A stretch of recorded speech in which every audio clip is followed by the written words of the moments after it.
Hi students, good morning to all. This is Satish, నా పేరు సతీష్ అండి. Welcome to my YouTube channel it's my maths. Okay students, ఈ రోజు నుండి నేను ఇంటర్మీడియట్ మ్యాథ్స్ 1B పేపర్కి సంబంధించిన క్లాసెస్ డైలీ అప్లోడ్ చేస్తానండి. సో ఇంటర్మీడియట్ మ్యాథ్స్ 1B పేపర్కి సంబంధించిన వీడియోస్ రెగ్యులర్గా అప్లోడ్ చేస్తాను. ఓకేనండి. అయితే ఈ ఇంటర్మీడియట్ మ్యాథ్స్ 1B పేపర్లో సో మనం చెప్పుకుంటుంది ఏంటంటే ఇంటర్మీడియట్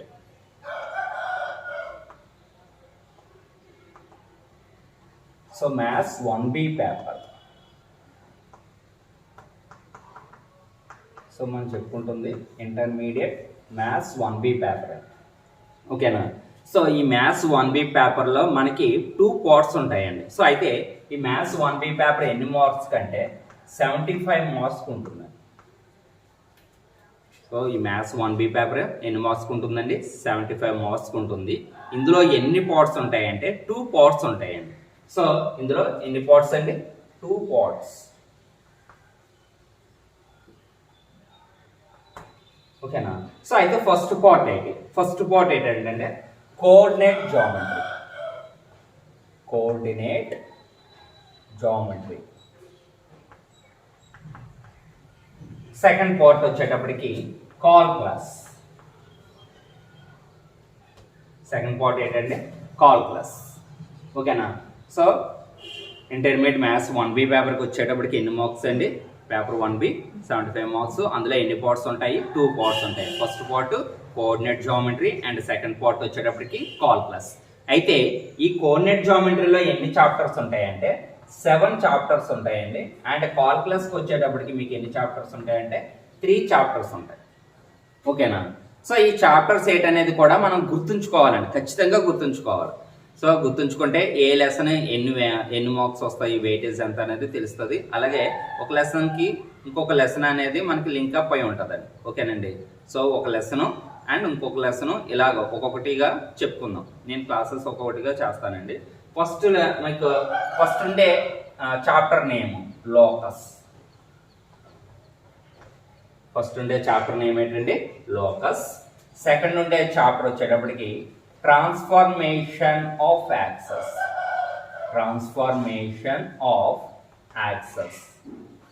థర్డ్ చాప్టర్కి వచ్చేటప్పటికి లైన్స్, స్ట్రైట్ లైన్స్. థర్డ్ చాప్టర్కి వచ్చేటప్పటికి ఏంటంటే స్ట్రైట్ లైన్స్. అండ్ ఫోర్త్ చాప్టర్కి వచ్చేటప్పటికి pair of straight lines. Fifth చాప్టర్కి వచ్చేటప్పటికి 3 డైమెన్షనల్. సింపుల్గా దాన్ని ఎలా రాయొచ్చు అంటే 3D. ఓకేనండి. అండ్ సిక్స్త్ చాప్టర్కి వచ్చేటప్పటికి డైరెక్షన్ కొసైన్స్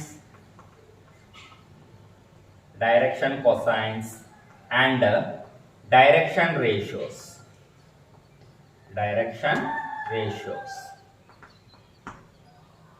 అండ్ లాస్ట్ చాప్టర్కి వచ్చేటప్పటికి ద ప్లేన్. ఓకేనా.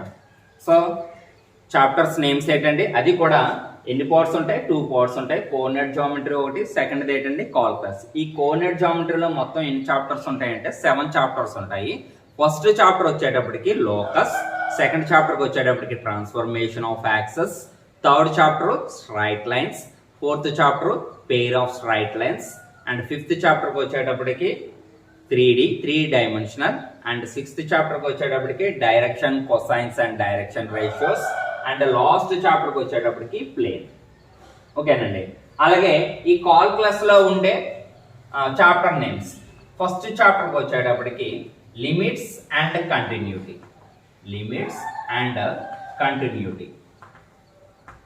సెకండ్ చాప్టర్కి వచ్చేటప్పటికి డిఫరెన్షియేషన్. ఓకేనా. ఇంక లాస్ట్ చాప్టర్కి వచ్చేటప్పటికి అప్లికేషన్ ఆఫ్ డెరివేటివ్స్.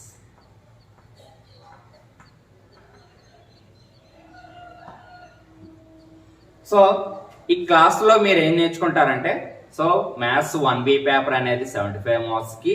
అందులో మనకి 2 పార్ట్స్ ఉంటాయి. ఫస్ట్ పార్ట్ ఏంటంటే మీరు వీడియో చూస్తున్నప్పుడు చెప్పడానికి ట్రై చేయండి. సో కోఆర్డినేట్ జామెట్రీ ఒకటి, సెకండ్ చాప్టర్ కాల్కులస్, అండ్ ఇందులో ఉండే 7 చాప్టర్స్, ఇందులో ఉండేవి ఏంటంటే 3 చాప్టర్స్.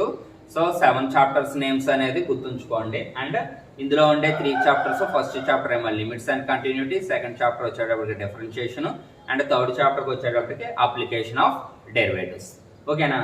దీంతో పాటు నేను ఇదేంటంటే లెసన్స్ ఇంట్రడక్షన్ ఇచ్చాను. అలాగే కోఆర్డినేట్ జామెట్రీకి సంబంధించిన స్మాల్ ఇంట్రడక్షన్ ఇస్తాను. రేపటి నుంచి లోకస్ చాప్టర్ స్టార్ట్ చేస్తానండి. ఓకేనా? సో ఇది ఒకసారి స్క్రీన్ షాట్ తీసుకోండి ఒకవేళ అవసరం అనుకుంటే. ప్రతి లెసన్ కి సంబంధించిన వెయిటేజ్ ఆ చాప్టర్ దగ్గర చెప్తాను ప్రత్యేకంగా. మళ్ళీ ఇక్కడ వెయిటేజ్ ఏం చెప్పుకోకర్లేదు. సో ప్రతి చాప్టర్కి సంబంధించిన వెయిటేజ్ అనేది మీకు లెసన్ చెప్పేటప్పుడు చెప్తాను. ఓకేనండి? సో ఇది వీలైతే ఒక స్క్రీన్ షాట్ తీసుకోండి.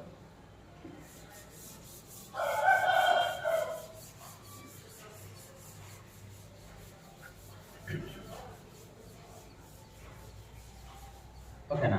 సో లోకస్ చాప్టర్కి వెళ్ళే ముందు స్మాల్ ఇంట్రడక్షన్. సో ఇందులో దేని గురించి తెలుసుకోవాలంటే పాయింట్. దేని గురించి తెలుసుకోవాలండి? Mainly point. సో పాయింట్ అనేది మనకి దేన్ని ఇండికేట్ చేస్తుంది, పాయింట్ అనేది మనం దేనికి రిప్రజెంట్ చేస్తుంది. సో పాయింట్ అనేది ఇది సపోజ్ ఇది ఒక బోర్డు తీసుకున్నాం అనుకోండి. సపోజ్ నేను ఇది ఒక బోర్డు తీసుకున్నాను. ఈ బోర్డుని సో ఇన్ఫైనైట్ ఆఫ్ డాట్స్ కింద ఇండికేట్ చేయొచ్చు. నేను ఇప్పుడు ఈ బోర్డు మీద ఇక్కడ పాయింట్ పెట్టాను. ఈ బోర్డు మీద ఇక్కడ పాయింట్ పెట్టి సో ఇది ఎక్కడ ఉంది, ఎంత దూరంలో ఉంది అని అడిగాను అనుకోండి. సో ఎంత దూరంలో ఉంది అని అడిగాను. అడిగితే మీరు ఏమని అడగచ్చు? ఎక్కడి నుండి ఆ దూరాన్ని కాల్కులేట్ చేయాలి అంటే ఎక్కడ నుండి అనేది ఆరిజిన్ అనేది ఖచ్చితంగా తెలియాలి. సంథింగ్ ఏదైనా ప్లేస్ చెప్పామనుకోండి, సపోజ్ లేకపోతే మూన్, ఎంత దూరంలో ఉన్నాడని అడిగితే ఎంత దూరంలో ఉన్నాడంటే మీరు క్వశ్చన్ వస్తుంది. ఎక్కడి నుండి? ఎర్త్ నుండా లేకపోతే సన్ నుండా, ఇలాంటి డిఫరెంట్ క్వశ్చన్స్ వస్తుంది. ఎక్కడ నుండి అనేది ఏదైనా దూరం అడిగినప్పుడు ఎక్కడి నుండి అనే వర్డ్ ఇంపార్టెంట్ అనమాట. ఎక్కడి నుండి అనే వర్డే మనకి ఏంటంటే ఆరిజిన్. అంటే ఇప్పుడు ఈ పాయింట్ ఎంత దూరంలో ఉంది అని చెప్పాలి అంటే ఖచ్చితంగా మనకు ఒక ఆరిజిన్ కావాలి. సో ఆ ఆరిజిన్నే మనం ఎలా తీసుకున్నాం అంటే so X axis, Y axis, X axis ని వై యాక్సిస్ ని ఇండికేట్ చేసుకుంటూ X axis along the X axis 1 unit, 2 units, 3 units, 4 units, 5 units, 6 units, 7 units, 1 unit, 2 unit, 3rd unit, 4th unit. అంటే ఈ పాయింట్ ని ఎలా ఇండికేట్ చేస్తామంటే 7,4 అనే position లో ఉంది అని చెప్తాం. ఓకేనండి? సో ఇది 7 డిస్టెన్స్, ఇదేమో 4 యూనిట్స్ డిస్టెన్స్. సో ఈ డిస్టెన్స్ తెలియాలంటే మనం ఏం అప్లై చేస్తుంటాం? పైథాగరస్ అప్లై చేస్తాం. ఓకేనండి? ఎంత దూరంలో ఉందో తెలుసుకోవాలంటే మనకి ముందు కోఆర్డినేట్స్ కావాలి, దాని యొక్క పొజిషన్ కావాలి. సో ఇలాగ ఎంత దూరంలో ఉందని తెలుసుకోవాలంటే మనకి ఏం కావాలండి? దాని యొక్క ఆ పొజిషన్ యొక్క పొజిషన్ కావాలి. ఆ పొజిషన్ ఆరిజిన్ పొజిషన్ నుంచి కాల్కులేట్ చేసుకుంటూ పొజిషన్ చెప్పాలి. ముందు పాయింట్ యొక్క పొజిషన్ చెప్తేనే అది ఎంత దూరంలో ఉందనేది మనం చెప్తాం ఆరిజిన్ నుంచి. ఓకేనా? పాయింట్ పొజిషన్ కి ఇలా తీసుకుంటామండి. ఎక్స్ యాక్సిస్ మీద ఉండే distance along the Y axis distance రెండింటినీ కలిపి దాని పొజిషన్ కింద చెప్పారు. ఓకేనండి? సో ఈ 7 ఏమంటామంటే మనము ఎక్స్ కోఆర్డినేట్, 7 ఏమంటామంటే ఎక్స్ కోఆర్డినేట్, 4 ఏమంటామంటే వై కోఆర్డినేట్. అంటే మొత్తానికి పాయింట్ అనేది ఏం తెలియజేస్తుంది అంటే so position of a particle or object.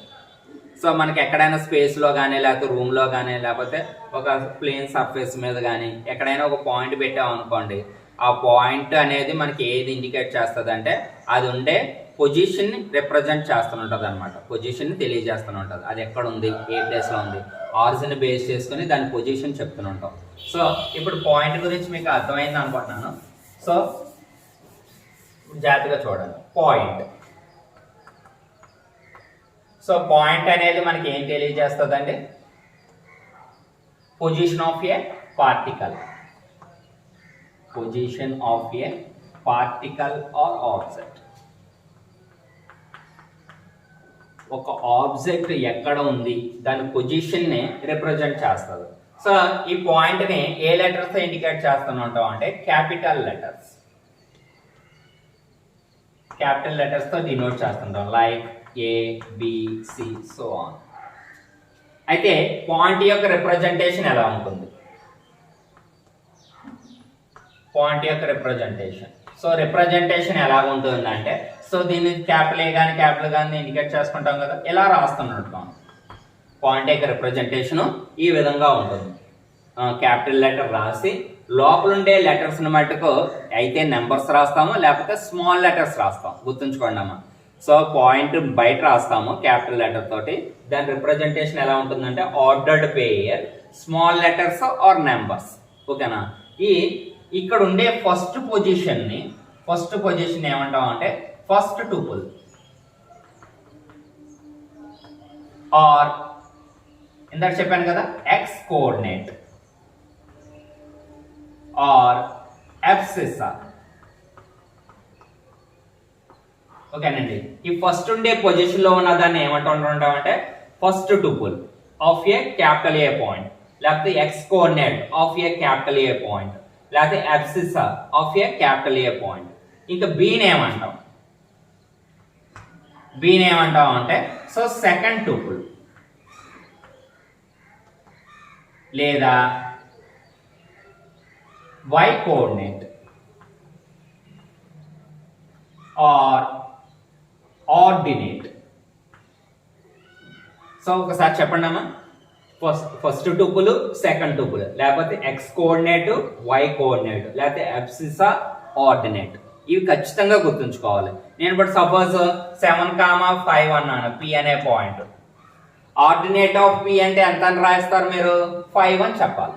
Ordinate of P అంటే ఎంత అని చెప్పాలి? 5 అని చెప్పాలి. ఓకేనండి. లేక అబ్సిస్ ఆఫ్ పి అంటే 7 అని చెప్పాలి. లేకపోతే y కోఆర్డినేట్ ఆఫ్ పి అంటే 5 అని చెప్పాలి. x కోఆర్డినేట్ ఆఫ్ పి అంటే 7 అని చెప్పాలి. ఓకేనా. సెకండ్ టూపుల్ ఆఫ్ పి అంటే 5 అని చెప్పాలి. ఫస్ట్ టూపుల్ ఆఫ్ పి అంటే 7 అని చెప్పాలి. ఈ విధంగా అన్నమాట. అంటే ఏ వర్డ్తో పలుకుతారనేది తెలియదు. ప్రాబ్లం ఇచ్చేటప్పుడు ఏ వర్డ్ అన్నా వాడచ్చు అనమాట. అంటే గుర్తుంచుకోండి అమ్మా. పాయింట్ అంటే so position of a particle. So it's represents a position of a particle or object. Position of a particle or object ని చెప్తుందండి. సో వీటిని క్యాపిటల్ లెటర్స్ తో డినోట్ చేస్తాం. రిప్రజెంటేషన్ ఏంటంటే క్యాపిటల్ లెటర్ రాసి లోపల ఆర్డర్ పేర్ రాసి లోపల ఎలిమెంట్స్ ఏంటంటే నెంబర్స్ అన్నా రాస్తాము, లేకపోతే స్మాల్ లెటర్స్ అన్నా రాస్తాము. లోపల ఉండే వాటిని ఏమని పిలుస్తామంటే ఈ విధంగా చెప్తామండి. ఓకేనా. వీలైతే స్క్రీన్ షాట్ తీసుకోండి. ఇది ఫస్ట్ పాయింట్ గురించి. ఓకేనా. Next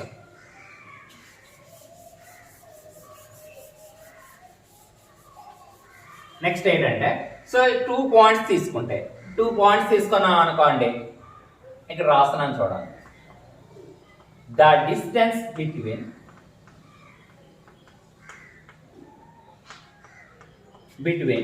two points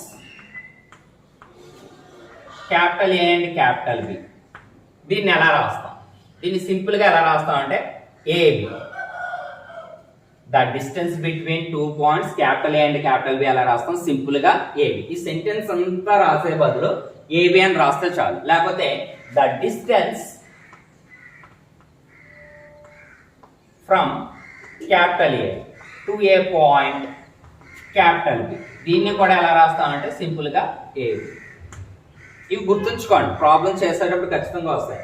the distance between 2 points A and B అన్న స్మాల్ ఏ సింపుల్ గా ఏబి అని రాస్తాము. లేకపోతే the distance from A to a point B అనే దాన్ని కూడా సింపుల్ గా ఎలా రాస్తామంటే ఏబి. సో ఇవి ఇంపార్టెంట్ అండి.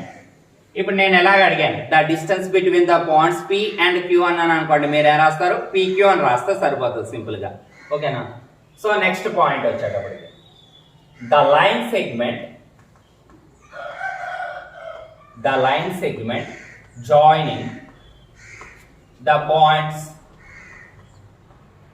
A and B. దీన్ని ఎలా రాస్తామంటే A అనేది ఒక పాయింట్, B అనేది ఒక పాయింట్, రెండింటిని జాయిన్ చేయాలి. అంటే దాన్ని ఎలా రాస్తామంటే AB బార్. దాన్ని ఎలా రాస్తామండి? AB bar. ఇది డిస్టెన్స్ కాదు.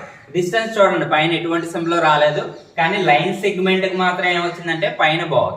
ఇది ఎక్కడైనా సెంటెన్స్ ఇదంతా వచ్చింది అనుకోండి, దాన్ని మ్యాథమెటికల్ గా సింపుల్ గా ఎలా రాస్తామంటే ఏబి బార్ అని రాస్తాం. The line segment joining the points A and B. దాన్ని ఎలా సింపుల్ గా రాస్తామంటే AB bar. The line segment joining the points capital P and capital Q అన్నాడు అనుకోండి, పిక్యూ బార్ రాయాలి. ఓకేనా. సో ఇది గుర్తుంచుకోండి. Next the ray starts from capital A passing through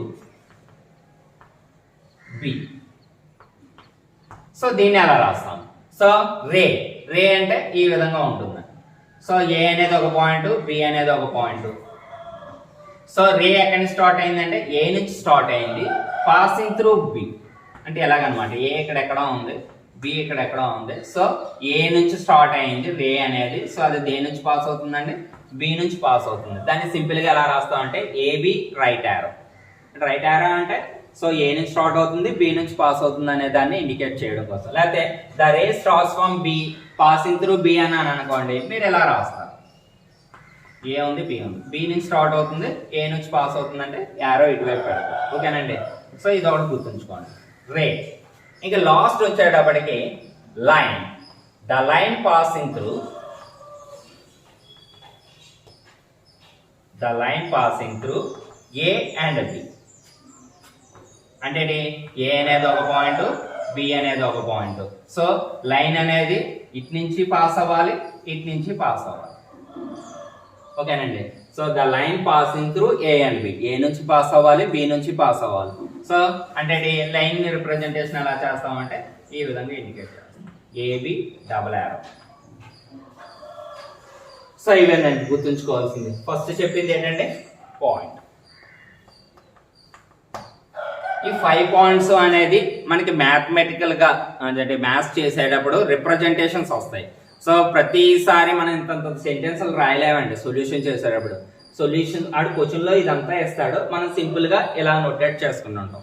AB కానీ, ఏబి బార్ కానీ, ఏబి యారో కానీ, లేకపోతే ఏబి డబుల్ యారో కానీ. సో అది ఇది ఏంటండి డిస్టెన్స్ ఇండికేట్ చేస్తుంది. ఇది లైన్ సెగ్మెంట్, ఇది రే, ఇది లైన్. సింపుల్ గా గుర్తుంచుకోండి. ఫస్ట్ది ఏంటండి డిస్టెన్స్, సెకండ్ది లైన్ సెగ్మెంట్, థర్డ్ది రే, ఫోర్త్ది స్ట్రైట్ లైన్. ఓకేనండి. ఇది ఫస్ట్ది పాయింట్ గురించి చెప్పాను. సో ఇదండి ఇంట్రడక్షన్. సో రేపటి నుంచి నేను ఏం చేస్తానంటే లోకస్ చాప్టర్, దాని యొక్క డెఫినేషన్స్ అండ్ ప్రాబ్లమ్స్. ఈ ప్రాబ్లమ్స్ అనేది మీకు ఒక స్క్రీన్ షాట్ పెడతానండి, అది మీరు చూసుకుంటే దాన్ని బేస్ చేసుకుని ప్రాబ్లమ్స్ 1 by 1 చెప్తూనే ఉంటాను. ఓకే స్టూడెంట్స్, ఈ వీడియో కనుక మీకు నచ్చినట్లయితే లైక్ చేయండి. అలాగే మీ ఫ్రెండ్స్కి పేపర్ 1B టఫ్గా ఫీల్ అయ్యే వాళ్ళకి ఎవరికైనా చెప్పండి. రోజు రెగ్యులర్గా ఎంతో కొంత చిన్న క్లాస్ అన్నా లేకపోతే కొద్దిగా మ్యాక్సిమం క్లాస్ పెడతాను. ఓకేనండి. ఒక 1 or 2 hour ప్రాబ్లమ్స్ తోటి క్లాస్ పెడుతూనే ఉంటాను. మీ ఫ్రెండ్స్ ఎవరైనా 1B పేపర్ టఫ్గా ఫీల్ అయితే వాళ్ళకి తెలియజేయండి. ఓకేనండి. ఓకే, లైక్ చేయడం మర్చిపోకండి. అలాగే మీ ఫ్రెండ్స్ అందరికీ ఇంటిమేట్ చేయడం కూడా మర్చిపోకండి. ఓకేనా? Okay students, thank you very much.